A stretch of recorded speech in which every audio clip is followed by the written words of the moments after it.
तो hello students, तो आज हम पढ़ने वाले हैं टरजागी थ्योरी ऑफ बियरिंग कैपेसिटी। टरजागी की थ्योरी से हम बियरिंग कैपेसिटी को फाइंड आउट करने वाले हैं। उसके लिए हम टरजागी की कुछ एनालिसिस करेंगे। तो आइए चलते हैं, एक डायग्राम के हेल्प से हम चीज़ों को समझते हैं। एजम्पशंस क्या क्या लिए थे टरजागी ने, वो हमने पिछले ही लेक्चर में कंप्लीट कर लिए थे। जैसे कि बेस ऑफ फुटिंग उसने क्या मानी थी, रफ मानी थी, जो कि सबसे बड़ा एजम्पशन था। ठीक है। और ये प्रैंडल के थ्योरी का इंप्रूवमेंट था जो कि टरजागी ने किया था लगभग 20-22 साल बाद। जैसे कि 1921 पे प्रैंडल ने किया था, इसने 1943 के अंदर ये सारी चीजें काम की थी। आइए देखते हैं, एक स्ट्रिप फुटिंग है, एक स्ट्रिप फुटिंग है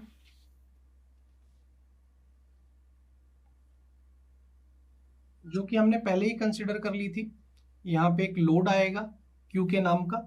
एक यहाँ पे भी इफेक्टिव ओवरबर्डन प्रेशर कंसीडर किया था, जो कि एडजेसेंट सॉइल को नेग्लेक्ट करके इसने इस तरीके से माना था, साइड फ्रिक्शन हटा लिया था। इसको हम लिख सकते हैं गामा इंटू डी एफ। ठीक है, ये आपकी स्ट्रिप फुटिंग है।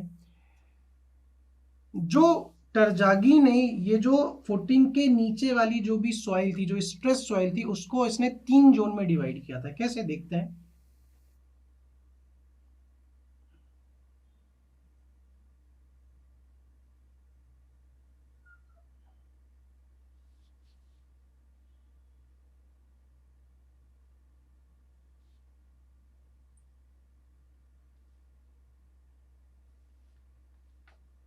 ये जो आपका एंगल है वो रहेगा फाई का, ये एंगल जो रहेगा ये रहेगा फाई का। ये आपका हो गया जोन 1, ये आपका हो गया जोन 2, और ये आपका हो गया जोन 3। टरजागी ने इन जोन का भी क्लासिफिकेशन किया, इनका नॉमेनक्लेचर किया। हर जोन के अपने अपने एक नाम होते हैं। ठीक है। ये जो फेलियर प्लेन है, ये जो फेलियर प्लेन है, ये जो लाइन है, इनका भी एक शेप होता है। डिपेंड करता है कि वो किस टाइप की सॉइल है। अभी की कंडीशन में लॉग स्पाइरल है। ठीक है ना, क्या है, लॉग स्पाइरल। अगर ये फाई है तो ये कितना हो जाएगा एंगल, इस एंगल की अगर मैं बात करूं तो ये एंगल हो जाएगा 45 माइनस 5/2, 45 माइनस 5/2। ठीक है ना, सेम ये भी हो जाएगा, है ना। ये आपका क्या शो कर रहा है, फेलियर, इनको शो कर रहा है। ठीक है। आइए देखते हैं एक एक करके कि टरजागी ने कैसे अलग अलग जोन के बारे में क्या क्या बोला। तो जो सबसे पहला जोन है वो है जोन 1। जोन 1, इस जोन 1 का इसने क्या नाम दिया, zone of linear share. Linear share, इसको एक और नाम से जानते हैं, क्या है, इलास्टिक जोन। Elastic zone. ठीक है। दूसरा जोन था, दूसरा जोन था जोन 2। जोन 2 जिसको हम जानते हैं zone of radial share. Zone of radial share, zone of radial share. ठीक है। और तीसरा आपका जो जोन है, जोन 3, उसका नाम है लीनियर शेयर जोन। क्या है, लीनियर शेयर जोन। और इसको एक और नाम से जानते हैं जिसको हम बोलते हैं Rankine's passive zone. Rankine's passive zone, passive zone. तो ये 3 जोन की बात की थी टरजागी ने। ठीक है ना। तो सबसे पहले जोन के ऊपर आते हैं। ठीक है। ये जो सॉइल है इस जोन के अंदर, जो कि एकदम जस्ट नीचे है, वो पूरी की पूरी स्ट्रेस में रहने वाली है और मैक्सिमम स्ट्रेस में रहेगी। क्यों, क्योंकि ये डायरेक्टली कांटेक्ट में है किसके, फुटिंग के। ठीक है। ये डायरेक्टली किसके उसमें कांटेक्ट में है, फुटिंग के कांटेक्ट में है, इसलिए सबसे ज्यादा जो स्ट्रेस रहेगा वो कौन सा रहेगा, जोन 1 रहेगा। और ये क्योंकि एक सेंट्रल जोन में है, सेंट्रल जोन में है, तो जो आपका जोन है वो जोन किस उसमें कंडीशन में रहेगा, ये इलास्टिक इक्विलिब्रियम के स्टेट में रहेगा। और ये क्योंकि इलास्टिक इक्विलिब्रियम के जोन में रहेगा, तो इसलिए ये पूरा का पूरा जो मटेरियल है वो फाउंडेशन के मटेरियल की तरह ही बिहेव करेगा। क्यों, क्योंकि फाउंडेशन क्या है, रफ है। रफ है तो मतलब इसमें पकड़ ज़्यादा रहेगी, तो पकड़ ज़्यादा रहेगी तो वो कैसा बिहेव करेगा, जैसे कि मटेरियल इससे लगा हुआ है, मतलब फाउंडेशन के मटेरियल जैसा ही लगेगा। ये विजन के लिए एक एग्जाम्पल के फॉर्म में आपको चीज़ बता रहा हूँ। आप कभी भी मान लीजिए आप रैंडमली कहीं गार्डन में जाएं, कोई एक पौधा लगा हुआ है, जब आप पौधे को उखाड़ोगे ना तो उसमें से कुछ मिट्टी उसके जड़ में, जैसा आप ये पौधा है आप इसे उखाड़ोगे ना तो इसके जड़ में कुछ मिट्टी उखड़ के आती है। एग्जैक्टली सेम यहाँ पे भी वैसा ही होगा। क्यों? क्योंकि ये रफ माना गया है इसका बेस। ठीक है, तो यहाँ पे दो चीजें आपको जोन 1 में देखने को मिलेगी। पहली चीज तो क्या कि ये बहुत ही स्ट्रेस में रहेगा जोन 1। दूसरी चीज ये कि ये इलास्टिक इक्विलिब्रियम में रहेगी क्योंकि ये सेंट्रल जोन है, तुरंत के तुरंत है, और इसके कारण से ये मटेरियल फाउंडेशन के मटेरियल की तरह ही ये बिहेव करेगा। अगर प्रेंडल्ट की बात करते तो प्रेंडल्ट में क्या था, यहाँ पे स्मूथ माना गया था। ठीक है, उसके बाद हम आते हैं जोन 2 में। जोन 2 क्या होता है? जोन ऑफ रेडियल शेयर होता है। ये जोन भी प्लास्टिक इक्विलिब्रियम की कंडीशन में रहेगा और ये जोन भी जोन 1 के तरह ही फेलियर में ही रहेगा। ठीक है ना, ये अंडर फेलियर ही रहेगा। ठीक है, अगर मैं प्योरली कोहेसिव सॉइल की बात करूंगा तो ये जो फेलियर लाइन है ये मेरी क्या हो जाएंगी? सर्कुलर हो जाएंगी। ये ध्यान से सुनिएगा, ये नोट डाउन भी करते चलिएगा। जब आप जोन 2 की बात कर रहे हो और ये जो फेलियर लाइन की बात कर रहे हो और अगर कोहेसिव सॉइल है तो ये कैसी हो जाएंगी? सर्कुलर हो जाएंगी। बट अगर C5 सॉइल है तो ये कैसी रहेंगी? लॉग स्पाइरल ही रहेंगी। ठीक है, ये कैसी रहेंगी? लॉग स्पाइरल रहेंगी। अब बात करते हैं जोन 3 की। जोन 3 क्या? रेनकाइंस पैसिव जोन। ये जोन डायरेक्टली तो स्ट्रेस आउट नहीं है कि डायरेक्टली लोड पड़ रहा हो फाउंडेशन का। इसके अंदर जो स्ट्रेस आ रही है वो किसके कारण से आ रही है? वो जोन 2 के कारण आ रही है। किसके कारण आ रही है? जोन 2 के कारण आ रही है। तो इससे एक चीज निकल के आती है कि टरजागी के थ्योरी के अंदर जो फेलियर जोन है वो हम एज्यूम करके चलते हैं और मान के भी चलते हैं कि वो जो फेलियर है वो इस पर्टिकुलर फाउंडेशन लेवल के ऊपर शो नहीं करेगा। जबकि आप पैरेलली मेयरहॉफ्स हो गई या फिर बेसिक्स की थ्योरी है, वहां पे जो फेलियर है वो इस फाउंडेशन लेवल के ऊपर भी बताया गया है। तो कुछ इस तरीके से टरजागी ने अपने 3 जोन्स के बारे में बताया। अब उसने किस तरीके से ultimate bearing capacity find out की, उसको मैथमेटिकल एक्सप्रेशन के फॉर्म में आइए हम आगे समझते हैं। तो आइए देखते हैं किस तरीके से इन्होंने अल्टीमेट बियरिंग कैपेसिटी को फाइंड आउट करने के लिए इक्वेशन दिया। तो टरजागी ने एक इक्वेशन दी जो कि क्या थी? QU is equal to C dot NC plus gamma dot DF dot NQ, gamma dot DF dot NQ plus half gamma dot B dot N gamma. इस इक्वेशन से आप ultimate bearing capacity find out कर सकते हो, ये टरजागी ने उस time पे बोला। ठीक है, और टरजागी ने यहाँ पे दो चीजें कंसीडर की हैं। एक तो क्या? C डॉट NC यानी कोहेजन। ये क्या बता रहा है? आपका सॉइल की प्रॉपर्टी बता रहा है। ये क्या बता रहा है? सॉइल की प्रॉपर्टी बता रहा है।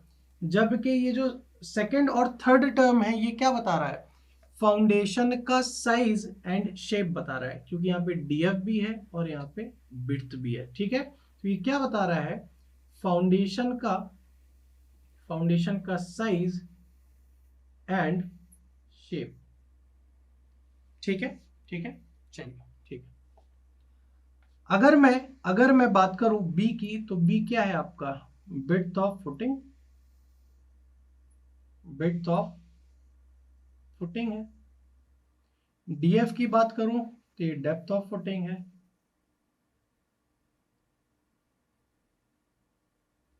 गामा की बात करूं तो ये यूनिट वेट ऑफ सॉइल है। C की बात करूं तो ये यूनिट कोहेजन है। ये यूनिट कोहेजन है। उसके बाद मेरे पास है N, C, N, Q और N गामा। ये क्या है? ये है आपका बियरिंग कैपेसिटी फैक्टर। ये क्या है आपका? Bearing capacity factor. अब ये बेयरिंग कैपेसिटी फैक्टर क्या होता है, इसको किस तरीके से फाइंड आउट करते हैं, उसके लिए हमारे पास एक टर्म होता है influence factor.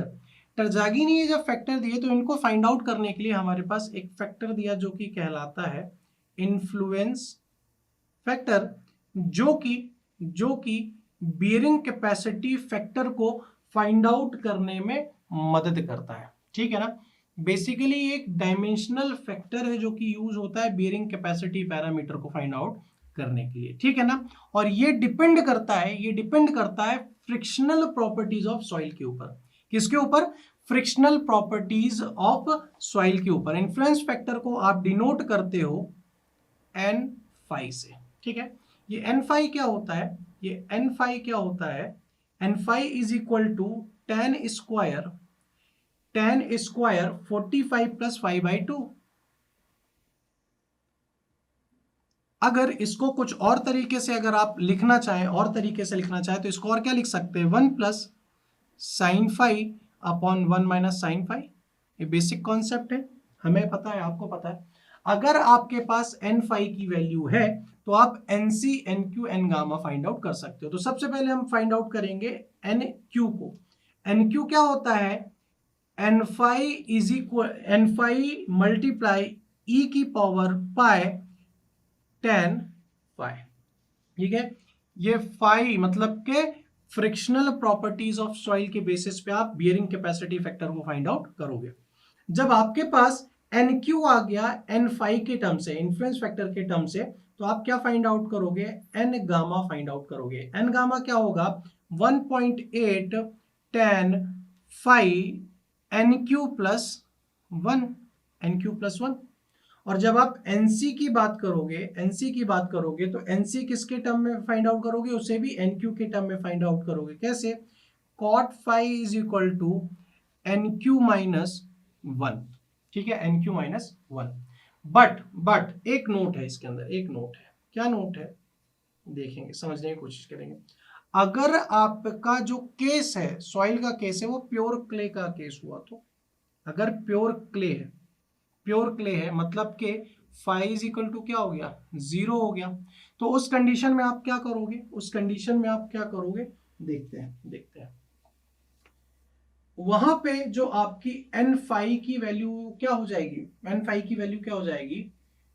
Ten square pi by 4 plus 0, मतलब 1045 बराबर कितना?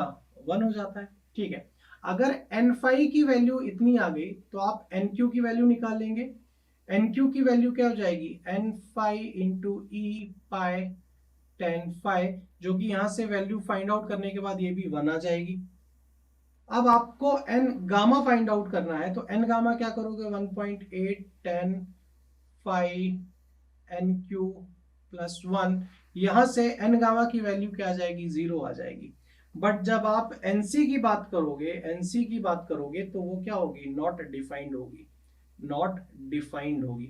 तो उस कंडीशन में आप क्या करोगे? एल हॉस्पिटल रूल लगाते हो और वहां से आप एनसी की वैल्यू क्या निकाल के लाओगे? 1 निकल के आओगे। तो इस तरीके से जब आपकी प्योरली क्ले रहेगी, यानी फाई इज इक्वल टू 0 रहेगा, तो आपका NC is equal to 1, N Q is equal to 1 और N gamma is equal to क्या हो जाएगा? 0 हो जाएगा। ठीक है, तो उस कंडीशन में आपकी बीयरिंग कैपेसिटी क्या होगी? क्यू यू की वैल्यू क्या होगी? आइए आगे देखते हैं। तो हमने अभी एनसी, एनक्यू, एन गामा की वैल्यू तो फाइंड आउट कर ली जब प्योर क्ले की कंडीशन है। तो अगर हम वो वैल्यूज को पुट करते हैं अल्टीमेट बीयरिंग कैपेसिटी के फॉर्मूले में, तो वहां पे क्या चीजें निकलेंगी, आइए देखते हैं। क्योंकि हमारे पास फॉर्मूला था C dot N C plus gamma dot D F dot N Q plus 1/2 B dot gamma dot N gamma. तो हमारे पास सी डॉट एन सी की वैल्यू 1 थी, plus gamma dot D F N Q की वैल्यू 1 थी। But जब हम बात करेंगे एन गामा की तो उसकी वैल्यू 0 थी, तो वो थर्ड टर्म पूरा क्या हो जाएगा? 0 हो जाएगा। तो यहाँ पे अल्टीमेट बीयरिंग कैपेसिटी क्या हो जाएगी? C plus gamma D F. But हम अल्टीमेट के बाद अगर नेट अल्टीमेट की बात करेंगे तो वो क्या होती है? Q U minus gamma D F.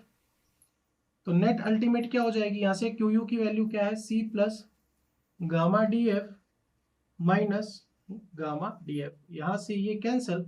तो जो नेट अल्टीमेट बियरिंग कैपेसिटी होगी टरजागी के थ्योरी के अकॉर्डिंग वो किसके टाइम्स होगी, सी टाइम्स होगी। मतलब सॉइल की जितनी कोहेजन की वैल्यू होगी उतनी ही नेट अल्टीमेट बियरिंग कैपेसिटी होगी। जबकि बेल्स की जो मेथड था, बेल्स का जो मेथड था, बेल्स मेथड था, उसमें जो नेट अल्टीमेट बियरिंग कैपेसिटी थी वो कितने टाइम्स थी, 4 टाइम्स ऑफ कोहेजन थी। मतलब अगर बेल्स के कंपैरिजन में करें तो ये 4 टाइम्स क्या है, थोड़ी सी लेस वैल्यू आ रही है नेट अल्टीमेट बियरिंग कैपेसिटी की, ठीक है। और दूसरी चीज जो ये एनालिटिकल रिजल्ट आ रहा है टरजागी की थ्योरी में वो उतना रियलिस्टिक नहीं आ रहा था। फर्दर इसको बहुत सारा मॉडिफिकेशन किया गया, बहुत सारा मॉडिफिकेशन किया, और मॉडिफिकेशन करने के बाद कोहेसिव सॉइल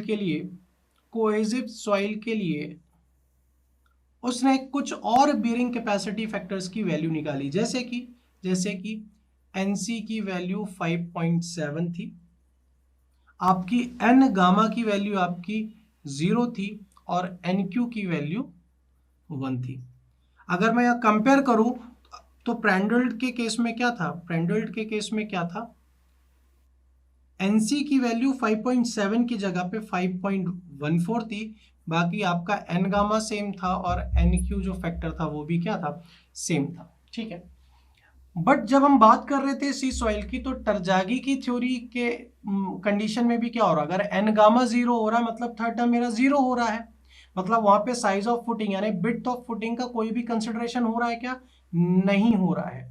मतलब के वहां पे भी उस चीज का कंसिडरेशन नहीं हुआ, इस कारण से फिर हमने कुछ और मॉडिफिकेशंस किए। अब इस बार मॉडिफिकेशन जो होगा वो शेप्स को लेके होगा, क्या कि किस शेप की आपको फुटिंग रखनी है। ये क्यों किया गया, क्योंकि वहां पे साइज एंड शेप का कंसिडरेशन था। भाई बिड्थ ऑफ फुटिंग में तो कोई कंसिडरेशन नहीं किया तो हटा दिए, बट जब डीएफ की बात आ रही है तो साइज में हमको कंसीडर करना पड़ेगा कि कौन सा क्या शेप होगा। तो modification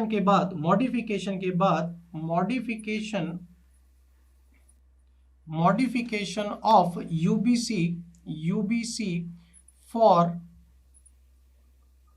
other shapes of footing के बाद जो आपको अल्टीमेट बियरिंग कैपेसिटी का फॉर्मूला मिलता है वो क्या मिलता है, C dot N C dot S C. ये शेप फैक्टर भी आपने लगा दिया, ठीक है, शेप करेक्शन फैक्टर। दूसरा क्या हो जाएगा, gamma dot D F dot N Q और एस क्यू, यहां पे भी correction factor, plus half gamma B N gamma, और यहां पे भी क्या हो जाएगा, एस गामा। तो ये क्या हो जाएगा, शेप फैक्टर को लेके मॉडिफाइड आपका अल्टीमेट बियरिंग कैपेसिटी को फाइंड आउट करने का formula, where S C, S Q and S gamma are shape correction factor, ठीक है, शेप करेक्शन फैक्टर। अब ये एस सी, एस क्यू और एस गामा की क्या वैल्यू होगी, ये गामा की क्या वैल्यू होगी वो आपको स्क्रीन में दिए हुए इमेज में देखने को मिल रही होगी। जैसे कि मैं शेप की बात करूं, अगर स्क्वायर है, सर्कुलर है, रेक्टेंगुलर है तो उसके लिए अलग अलग S C, S Q, S gamma की वैल्यू आपको देखने को मिल रही होगी। स्क्वायर के लिए एस सी की वैल्यू 1.3, एस क्यू की 1 है, 0.8 है, इसी तरीके से आगे ये वैल्यूज बढ़ती चलेंगी। तो अभी तक के कंडीशन के अंदर जब मैंने बात की कि अल्टीमेट बियरिंग कैपेसिटी किस तरीके से फाइंड आउट होगी, तो उसका ये एक स्टैंडर्ड इक्वेशन है जब आप शेप को भी कंसीडर कर लेते हो।